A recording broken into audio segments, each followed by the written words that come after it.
बहुत स्वागत है आप सभी पार्टिसिपेंट्स का बैंकिंग ज्ञान केंद्र पर। और एक सेकंड, मैं इस स्लाइड शेयर कर देती हूँ और फिर हम सेशन को कंटिन्यू करते हैं।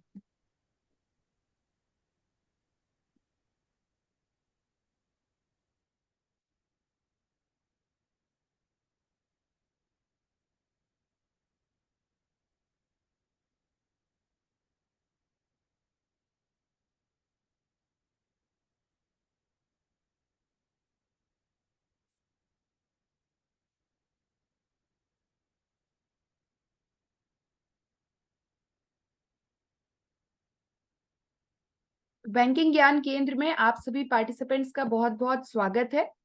आज का हमारा सेशन है, स्पेशल सेशन है ऑन महिला सम्मान saving certificate scheme, important for upcoming exams.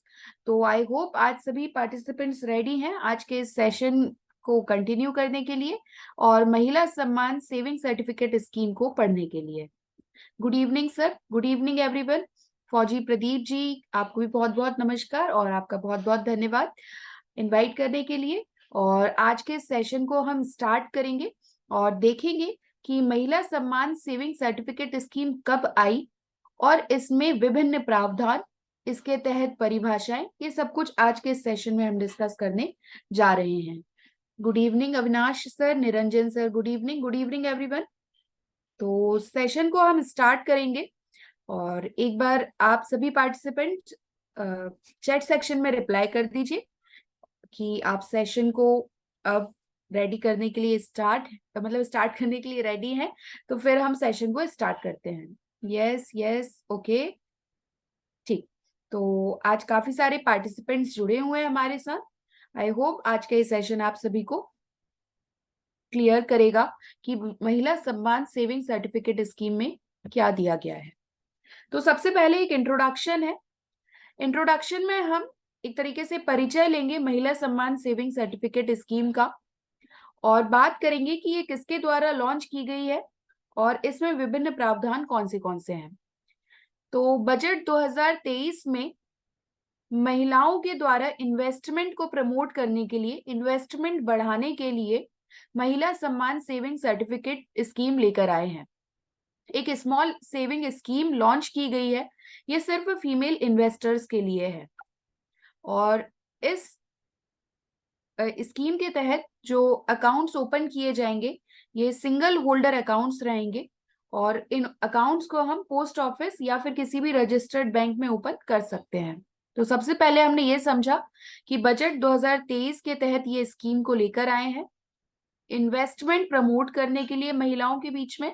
Small savings scheme है, एक ही सिंगल अकाउंट होल्डर ही रहेगा इसमें, जो कि पोस्ट ऑफिस या किसी भी रजिस्टर्ड बैंक में ये अकाउंट ओपन कर सकती है। ठीक, अब हम आगे बढ़ते हैं। सबसे पहले इस स्कीम में हमें डेफिनेशंस बताई गई हैं और यहाँ पर अगर हम सेक्शन 1 में देखें, in this scheme unless the context otherwise requires, सबसे पहले अकाउंट का मतलब क्या होगा। तो इस स्कीम के लिए अकाउंट मतलब जो इस स्कीम के तहत ही अकाउंट ओपन किया गया है उसे ही अकाउंट कंसिडर किया जाएगा। ठीक, अकाउंट होल्डर कौन होगा। तो अकाउंट होल्डर यहाँ पर कोई भी लड़की या महिला होगी जिसके नाम पर ये अकाउंट ओपन किया गया है। ठीक, तो अकाउंट होल्डर हमेशा हमको याद रखना है, या तो गर्ल होंगी या वुमेन। ठीक, फिर नेक्स्ट हमें एक्ट, बहुत जगह यहाँ पर एक्ट लिखा गया है, तो एक्ट का मतलब है एक अधिनियम है, गवर्नमेंट सेविंग्स प्रमोशन एक्ट 1873 का।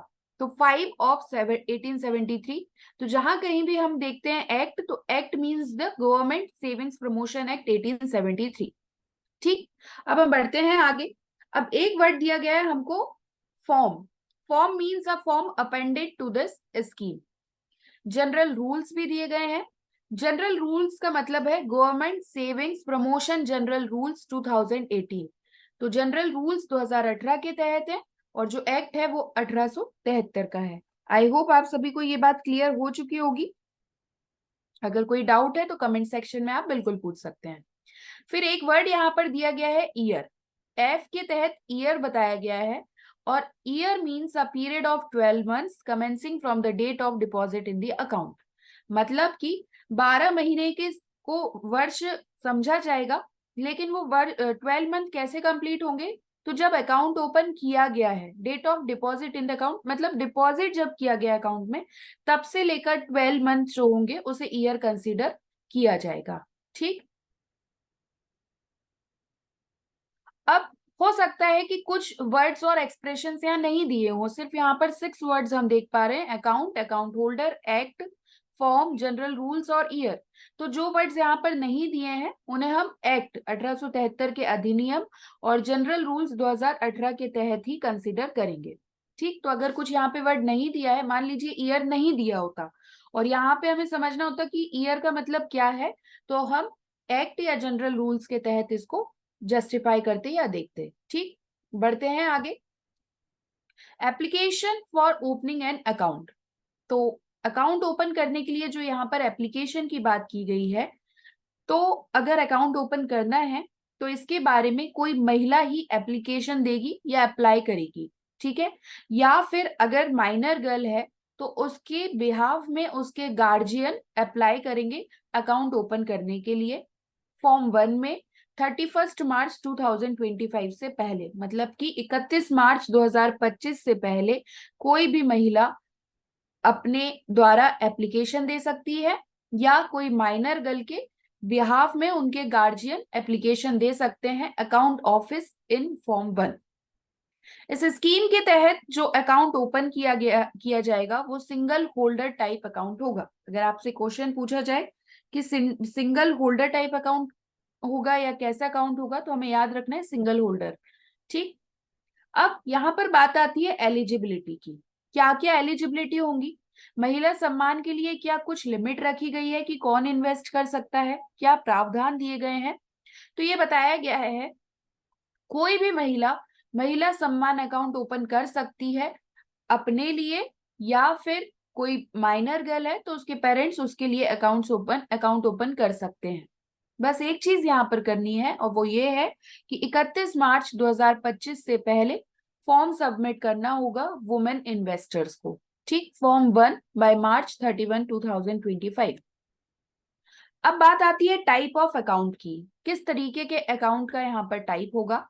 तो इस स्कीम के तहत जो अकाउंट ओपन किया जाएगा या इस स्कीम के तहत जो अकाउंट होगा वो किसी इंडिविजुअल गर्ल या महिला के लिए होगा, जो कि हम देख चुके हैं। यहाँ पर बस ये बताया गया है कि नाम भी जो मेंशन किया जाएगा वो अकाउंट होल्डर का ही किया जाएगा, मतलब अगर माइनर गर्ल है तो भी उसी का नाम वहां पर आएगा, बस गार्जियन उसके बिहाफ में अकाउंट ओपन करा के देंगे।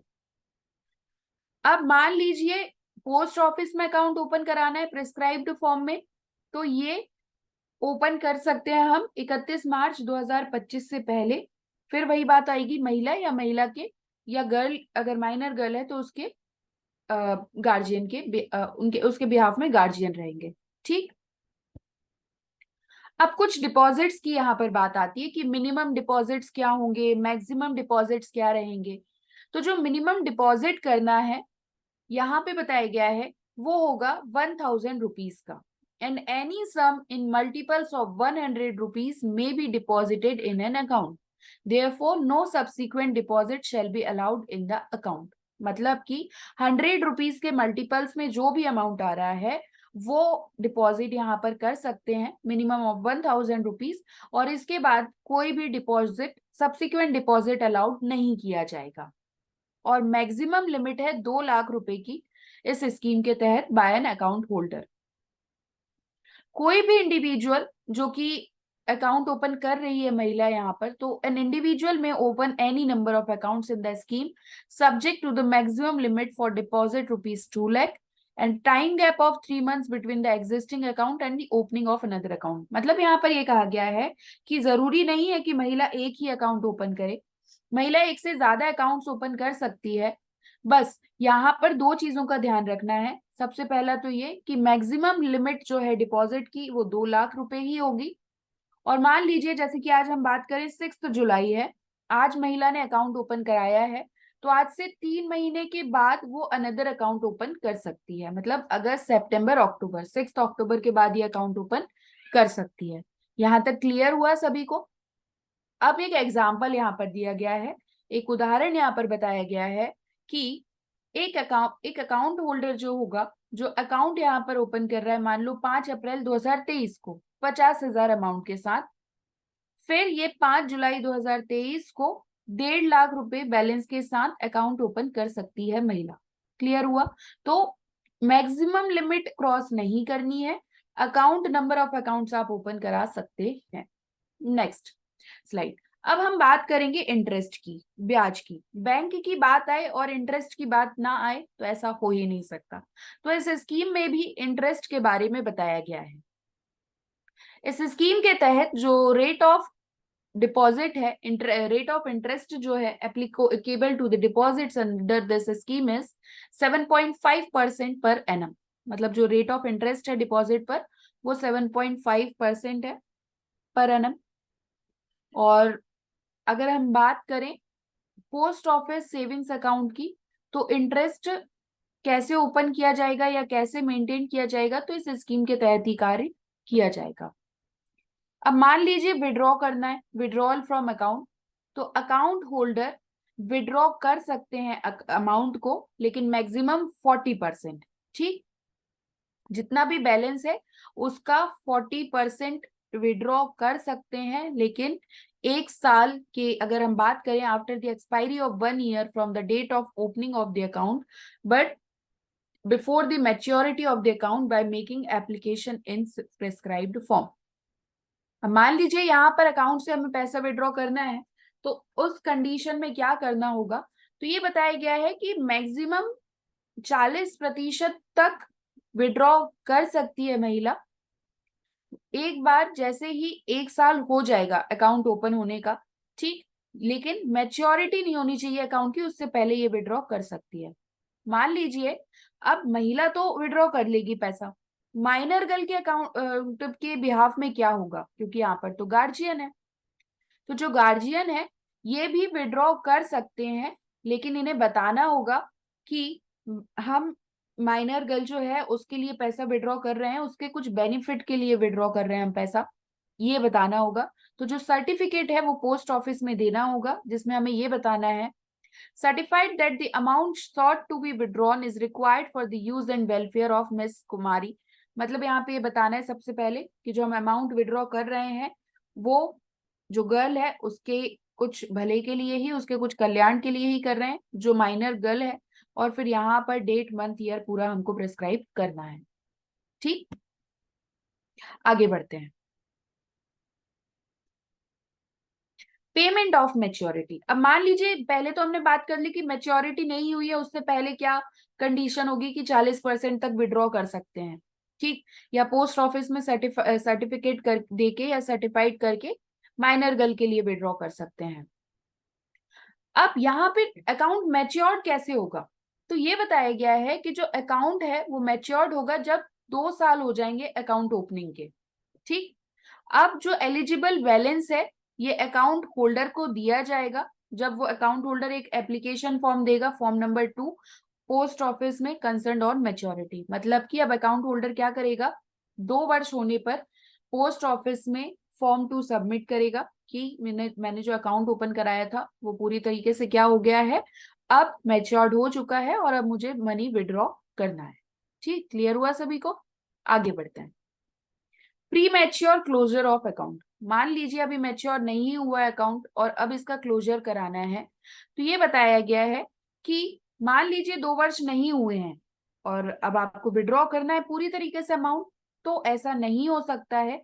कुछ कंडीशंस बताई गई हैं कि जिन कंडीशंस में अकाउंट विड्रॉ किया जा सकता है, अमाउंट विड्रॉ किया जा सकता है या प्री मैच्योर क्लोजर हो सकता है अकाउंट का अगर पहले ही क्लोजर कराना है तो उसके लिए कुछ कंडीशंस हैं। सबसे पहले तो मान लीजिए अकाउंट होल्डर की डेथ हो गई है, तो उस कंडीशन में क्या करेंगे, क्लोज हो जाएगा अकाउंट। या दूसरी कंडीशन ये होगी कि पोस्ट ऑफिस सर्टिफाइड हो जाए in cases of extreme compassionate ground. मान लीजिए कि अकाउंट होल्डर को कोई ऐसी डिसीज, ऐसी कोई बीमारी हो गई है जिसकी वजह से वो लाइफ थ्रेटनिंग हो चुकी है, मतलब उस अकाउंट होल्डर की डेथ हो सकती है। या मान लीजिए अकाउंट होल्डर के गार्जियन की डेथ हो गई है, तो इस कंडीशन में देखा जाता है कि जो अकाउंट है, अकाउंट होल्डर के लिए ज्यादा प्रॉब्लम क्रिएट हो सकती है, तो आफ्टर कंप्लीट डॉक्यूमेंटेशन इसको प्री मैच्योर क्लोजर कराया जा सकता है by order and for reasons to be recorded in writing. यहाँ पर भी रीजंस लेने पड़ेंगे राइटिंग में, allow premature closure of the account. अब मान लीजिए कि डॉक्टर की जो, जैसे कि हम अगर बात कर रहे हैं कि डिसीज हो गई है और पैसा तो लगेगा, ठीक, तो यहाँ पे बताया गया है in case of premature closure and application from the account holder, guardian shall be obtained along with certificate of treating doctor और death certificate of guardian shall be obtained. Condition तो पहले बता दी, बट हम सभी जानते हैं कि हमारे यहाँ पर जो भी नियम कानून आते हैं वो जरूर तोड़े जाते हैं।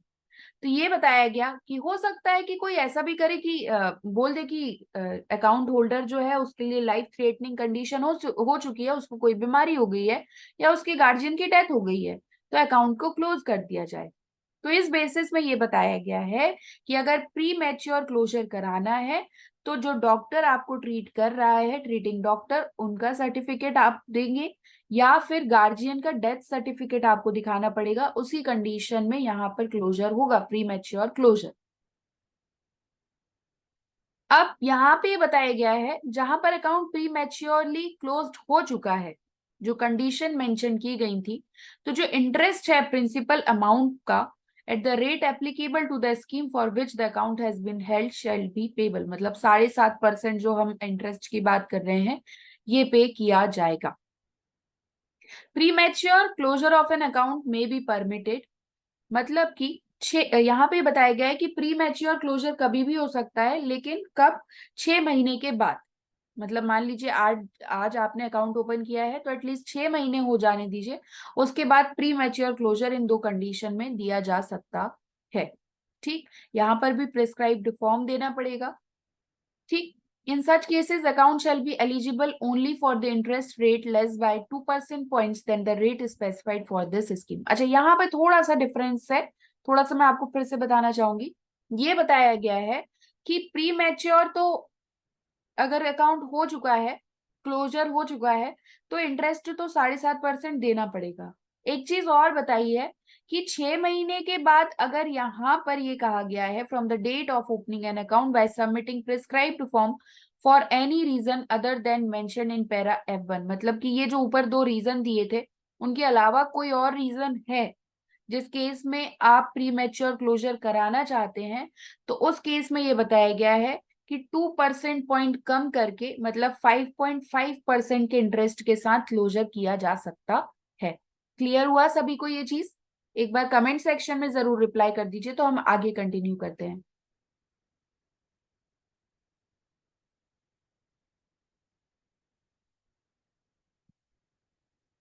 अगर क्लियर नहीं हुआ है तो एक बार हम फिर से डिस्कस कर लेंगे, और अगर क्लियर हो गया है, ओके, ठीक, आगे बढ़ते हैं। देखिएगा, अब premature closure of account देखिए, सबसे पहले यहाँ पर अमाउंट दी गई है in 1 year, rate of interest, amount for 1 year, amount for 2 year. जैसा कि हम देख रहे हैं कि 2 ईयर मैच्योरिटी डेट है, तो यहाँ पे दोनों कंडीशन बताई हैं। सबसे पहले तो बताया है कि अगर 1 साल के लिए अमाउंट कितना होगा और अगर 2 साल कंप्लीट हो जाएंगे तो अमाउंट कितना होगा। तो जैसा कि हमने देखा, मिनिमम 1000 का डिपॉजिट जरूरी है। तो अगर 1000 रुपए का डिपॉजिट किया है, सभी में 7.5% रेट ऑफ इंटरेस्ट ही चल रहा है, 1 साल का अमाउंट होगा 1077 और 2 साल का अमाउंट हो जाएगा 1160। अब 10,000 के लिए तो 10,771 और 11,602, इस तरीके से पूरा अमाउंट दिया गया है। एक बार आप चाहें तो रीड कर लीजिए। और अगर हम लास्ट में आए तो 2 लाख अगर है 1 साल में, तो रेट ऑफ इंटरेस्ट 7.5% के साथ 1 साल के अंदर मिलेगा 2,15,427 रुपए और 2 वर्ष के अंतर्गत मिलेगा 2,32,044 रुपए। क्लियर है सभी को? और ये परसेंटेज निकाला है, ज्यादा कुछ नहीं है, तो इस पे ज्यादा ऐसा कुछ डिस्कशन की जरूरत है नहीं। बढ़ते हैं नेक्स्ट स्लाइड पर। यहाँ पर agency charges payable to department of post and authorised banks, the following agency charges shall be paid for operation of this scheme. कुछ चार्जेस हैं जो डिपार्टमेंट ऑफ पोस्ट और ऑथराइज्ड बैंक्स के लिए है। तो सबसे पहले तो ये बताया गया है जो टाइप ऑफ ट्रांजैक्शन है और चार्जेस पेबल इन रुपीज है। तो रिसिप्ट जो फिजिकल मोड की है उसका 40 रुपीज है। ई मोड की अगर रिसिप्ट है तो 9 रुपीज है। और पेमेंट जो है वो 6.5 पैसे पर 100 टर्नओवर पर है। तो इतना आपको चार्ज पे करना होगा। जनरल रूल्स की हमने अभी स्टार्टिंग में बात की थी जो 2018 के तहत है। तो यहाँ पर कुछ जनरल रूल्स का एप्लीकेशन कैसे किया जाएगा ये बताया गया है। तो जनरल रूल्स के लिए जो प्रावधान है ये बताए गए हैं कि so far as may be apply in relation to the matters for which no provision has been made in this scheme। General rules जैसे हैं वैसे ही प्रावधानों के साथ अप्लाई किए जाएंगे। इस स्कीम के तहत कोई भी नए प्रावधान नहीं बनाए गए। पावर टू रिलैक्स, यहाँ पर सेंट्रल गवर्नमेंट या जो केंद्र सरकार है वो सेटिस्फाइड है कि in operation of any of the provisions of this scheme causes undue hardship of the account holder it may by order for reasons to be recorded in writing relax the requirements of that provision in a manner not inconsistent with the provision of this act।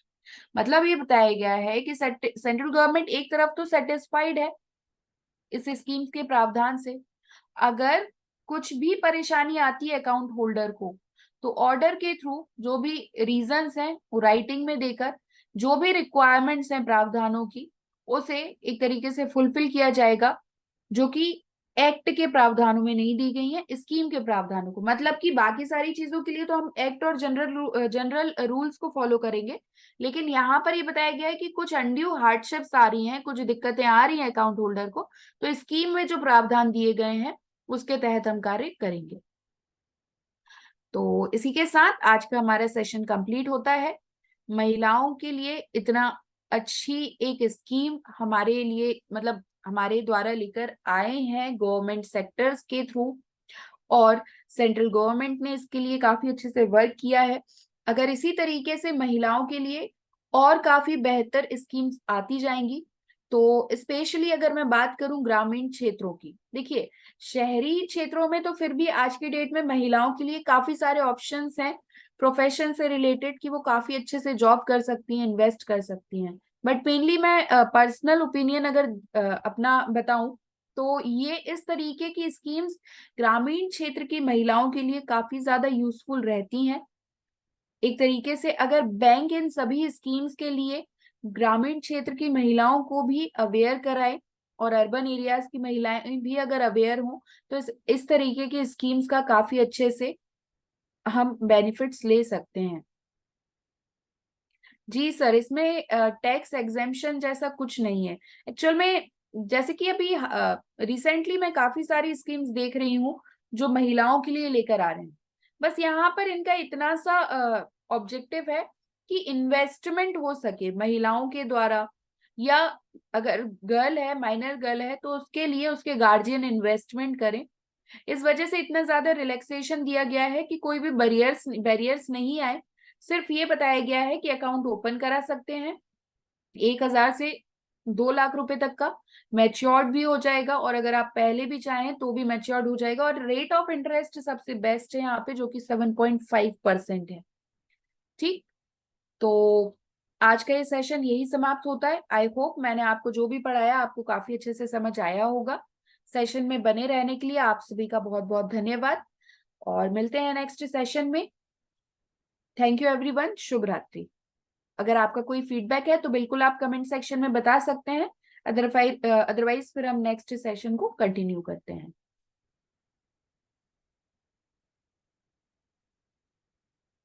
Thank you everyone.